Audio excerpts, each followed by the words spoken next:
ललाटवीगलज्जलप्रवाहपावितस्थले गलेवलम्ब्यलम्बिताम्बुजङ्गतुङ्गमालिकां ढमढमढमढमन्निनादवट्टमर्वयं चकार चण्डताण्डवं तनोतु नः शिवं शिवम्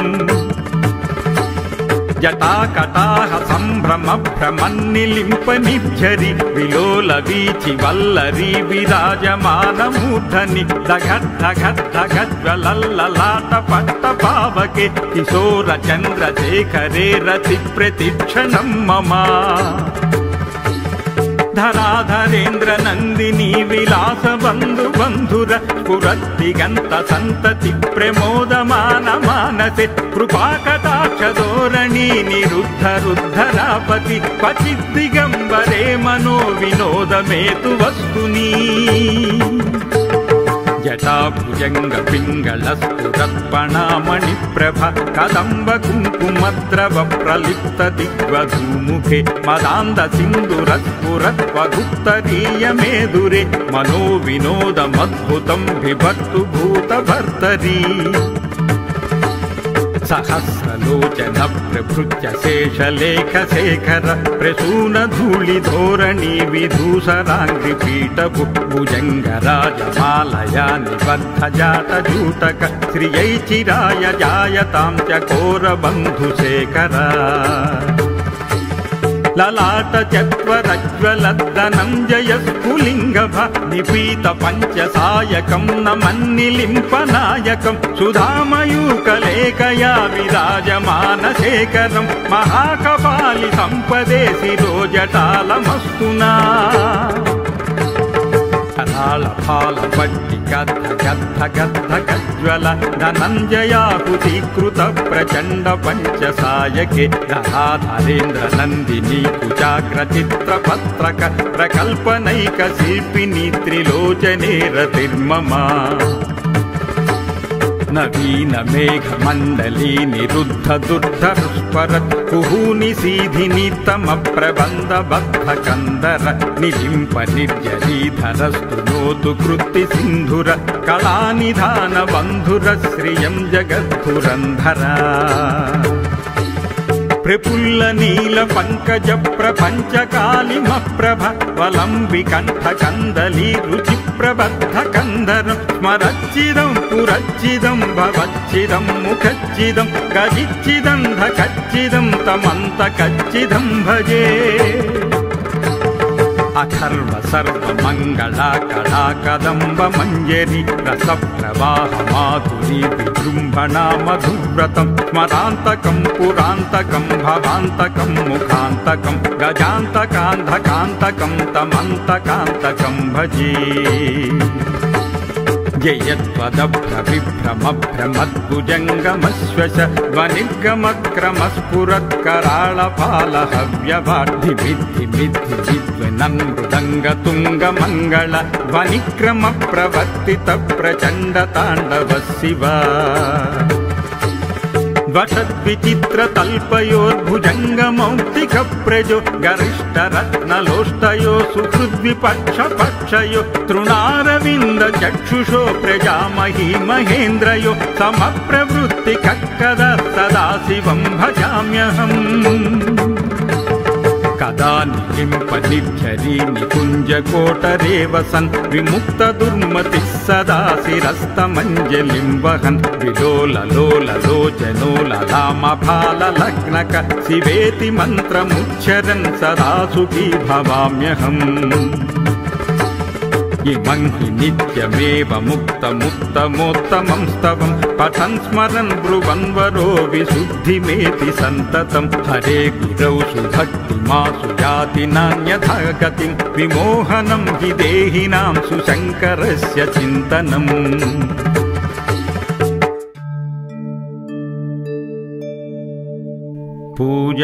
पूजावसानसमये दशवक्त्रगीतम् यस्यम्भुपूजनमिदं पठति प्रदोषे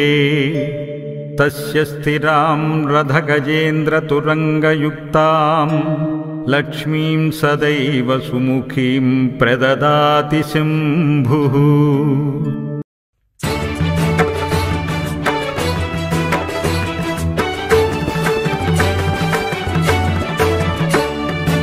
जटाटवीगलज्जलप्रवाहपावितस्थले गलेवलं व्यलम्बिताम्बुजङ्गतुङ्गमालिकां ढमढमढमढमन्निनादवट्टमर्वयं चकार चण्डताण्डवं तनोतु नः शिवं शिवम्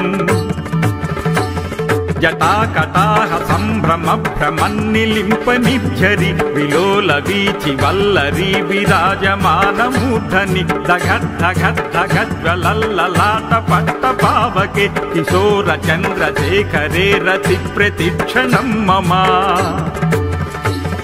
धराधरेन्द्र नन्दिनी विलास बन्धु बन्धुर स्फुरद्दिगन्त सन्तति प्रमोदमान मानसे कृपाकटाक्षधोरणी निरुद्ध रुद्धरापति क्वचिद्दिगम्बरे मनो विनोदमेतु वस्तुनि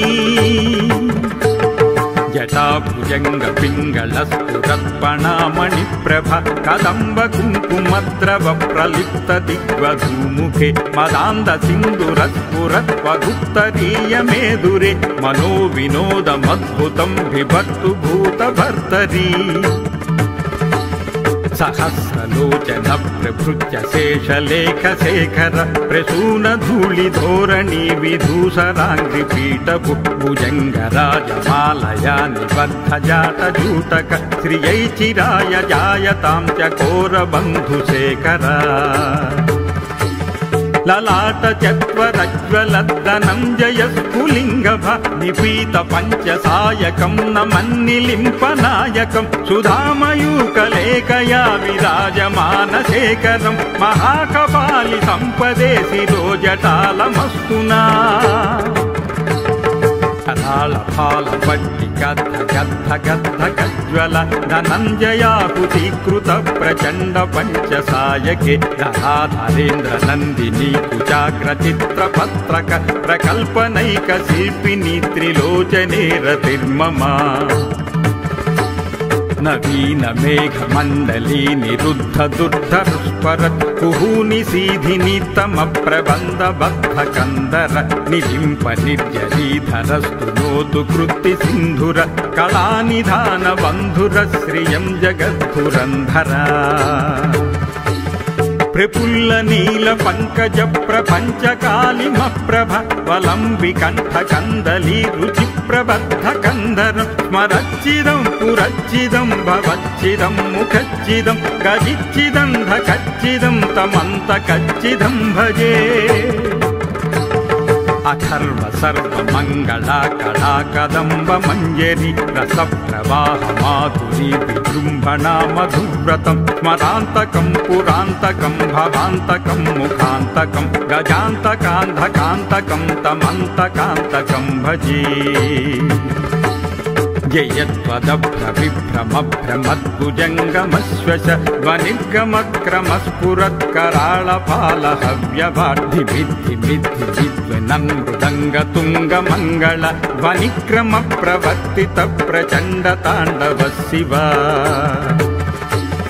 वषद्विचित्रतल्पयोर्भुजङ्गमौक्तिकप्रजो गरिष्ठरत्नलोष्टयो सुहृद्विपक्षपक्षयो तृणारविन्दचक्षुषो प्रजामही महेन्द्रयो समप्रवृत्तिकक्कद सदा शिवं भजाम्यहम् कदा निलिम्पनिर्झरी निकुञ्जकोटरे वसन् विमुक्त दुर्मतिः सदा शिरस्तमञ्जलिं वहन् विलोललोललोचनो ललामफाललग्नक शिवेति मन्त्रमुच्चरन् सदा सुखी भवाम्यहम् इमं हि नित्यमेव मुक्तमुत्तमोत्तमं स्तवं पठन् स्मरन् ब्रुवन् वरो विशुद्धिमेति सन्ततं हरे गुरौ सुभक्तिमासु याति नान्यथा गतिं विमोहनं हि देहिनां सुशङ्करस्य चिन्तनम्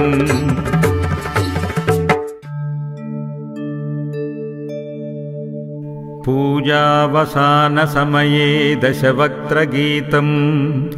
यस्यम्भुपूजनमिदं पठति प्रदोषे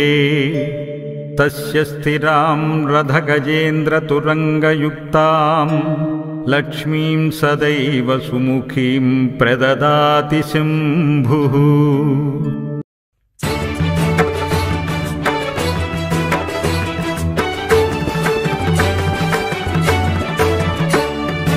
ललाटवीगलज्जलप्रवाहपावितस्थले गलेवलम्ब्यलम्बिताम्बुजङ्गतुङ्गमालिकां ढमढमढमढमन्निनादवट्टमर्वयं चकार चण्डताण्डवं तनोतु नः शिवं शिवम् जटाकटाह सम्भ्रमभ्रमन्निलिम्पनिर्झरि विलोलवीचि वल्लरी विराजमानमूर्धनि दघड्ढघड्ढघज्ज्वलल्ललाटपट्टपावके किशोरचन्द्रशेखरे रतिप्रतिक्षणं मम धराधरेन्द्र नन्दिनी विलास बन्धु बन्धुर स्फुरद्दिगन्त सन्तति प्रमोदमान मानसे कृपाकटाक्षधोरणी निरुद्ध रुद्धरापति क्वचिद्दिगम्बरे मनो विनोदमेतु वस्तुनि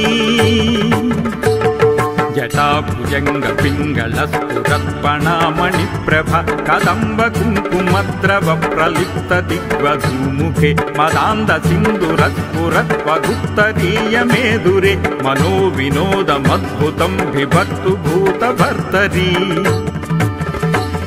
सहस्रलोचन प्रभृत्य शेषलेखशेखर प्रसूनधूलिधोरणी विधूसराङ्घ्रिपीठभु भुजङ्गराजमालया निबद्धजाटजूटक श्रियै चिराय जायतां चकोरबन्धुशेखर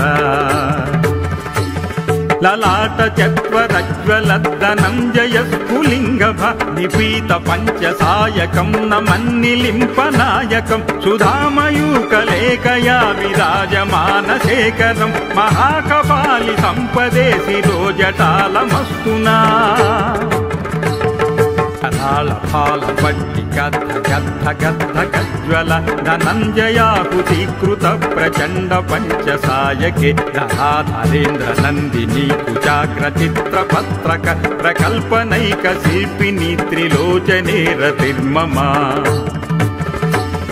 नवीन मेघमण्डली निरुद्ध दुर्धरुष्परत् कुहूनि सीधिनि तम प्रबन्ध बद्ध कन्दर निलिम्प निर्जरीधरस्तु नोतु कृत्ति सिन्धुर कलानिधान बन्धुर श्रियं जगद्धुरन्धर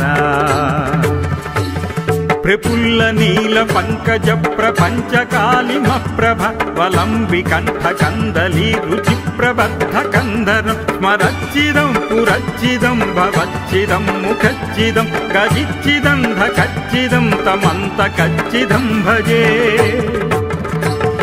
अथर्व सर्व मंगला कला कदम्ब मंजरी रस प्रवाह माधुरी विजृंभणा मधुव्रतं स्मरान्तकं पुरान्तकं भवान्तकं मुखान्तकं गजान्तकान्धकान्तकं तमन्तकान्तकं भजे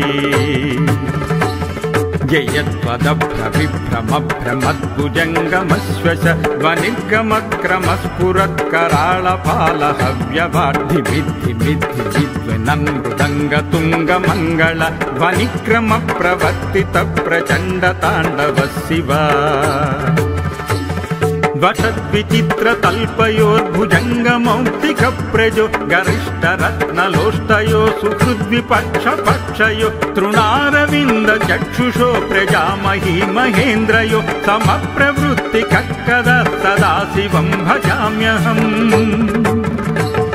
कदा निलिम्पनिर्झरी निकुञ्जकोटरे वसन् विमुक्तदुर्मतिः सदा शिरस्तमञ्जलिं वहन् विलोललोललोचनो ललामफाललग्नक शिवेति मन्त्रमुच्चरन् सदा सुखी भवाम्यहम्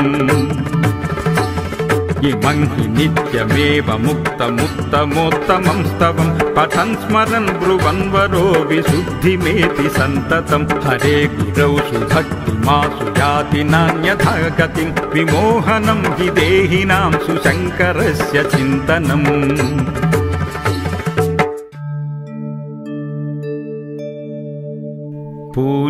पूजावसानसमये दशवक्त्रगीतम् यस्यम्भुपूजनमिदं पठति प्रदोषे तस्य स्थिरां रथगजेन्द्रतुरङ्गयुक्तां लक्ष्मीं सदैव सुमुखीं प्रददाति शम्भुः।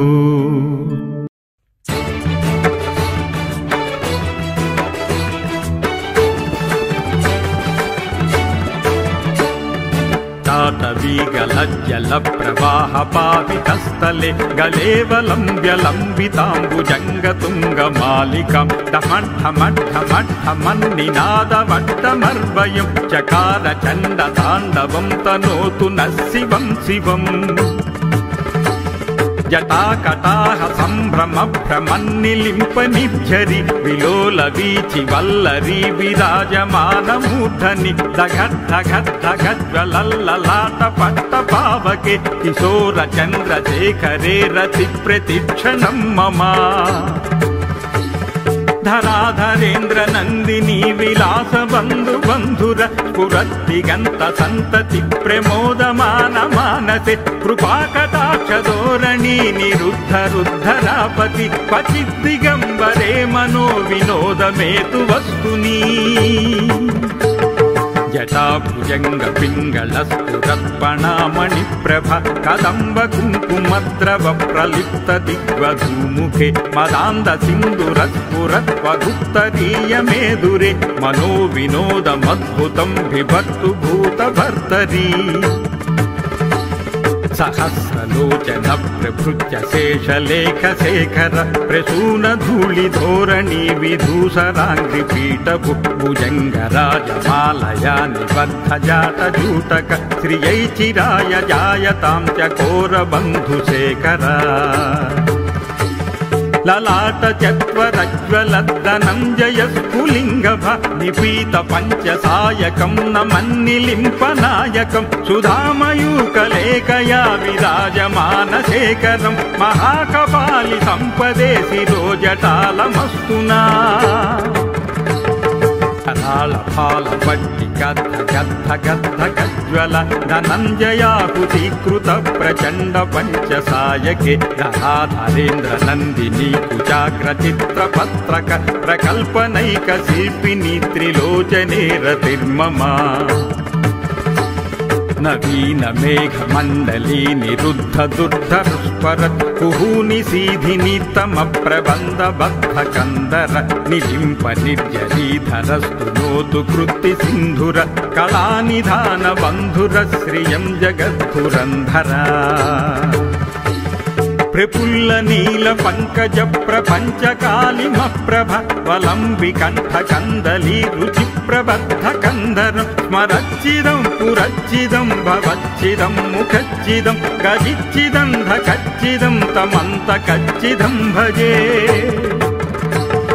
अथर्व सर्व मंगला कला कदम्ब मंजरी रस प्रवाह माधुरी विजृंभणा मधुव्रतं स्मरान्तकं पुरान्तकं भवान्तकं मुखान्तकं गजान्तकान्धकान्तकं तमन्तकान्तकं भजे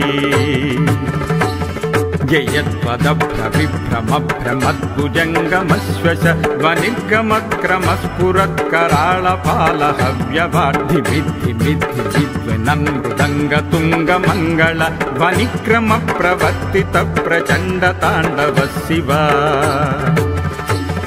वषद्विचित्रतल्पयोर्भुजङ्गमौक्तिकप्रजो गरिष्ठरत्नलोष्टयो सुहृद्विपक्षपक्षयो तृणारविन्दचक्षुषो प्रजामही महेन्द्रयो समप्रवृत्तिकक्कद सदा शिवं भजाम्यहम्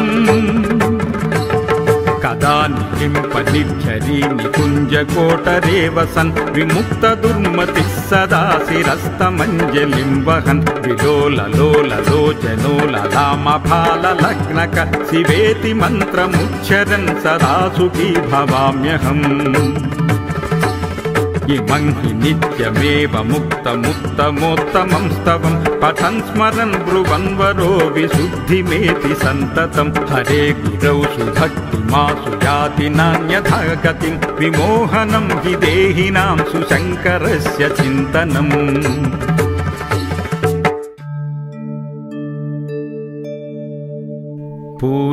पूजावसानसमये दशवक्त्रगीतम् यस्यम्भुपूजनमिदं पठति प्रदोषे तस्य स्थिरां रथगजेन्द्रतुरङ्गयुक्तां लक्ष्मीं सदैव सुमुखीं प्रददाति शम्भुः इति श्रीरावणकृतं शिवताण्डवस्तोत्रं सम्पूर्णम्।